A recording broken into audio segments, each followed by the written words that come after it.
இந்த நாள் இனிய நாளாயமைய எங்கள் வாழ்த்துக்கள். 10/4/2026 பங்குனி 27 ஏப்ரல் வெள்ளிக்கிழமை. இன்று அஷ்டமி, பூராடம் நட்சத்திரம்.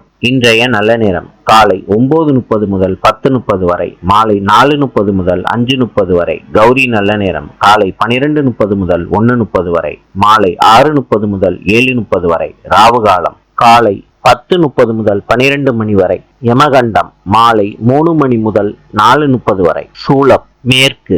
இன்றைய ராசி பலன்: மேஷம் கீர்த்தி, ரிஷபம் துணிவு, மிதுனம் லாபம், கடகம் பரிசு, சிம்மம் வெற்றி, கன்னி சிக்கல், துலாம் நன்மை, விருச்சிகம் அசதி, தனுசு சாதனை, மகரம் நலம், கும்பம் சந்தோஷம், மீனம் நற்செயல். இந்த நாள் இனிய நாளாயமைய எங்கள் வாழ்த்துக்கள். நாளை சந்திப்போம்.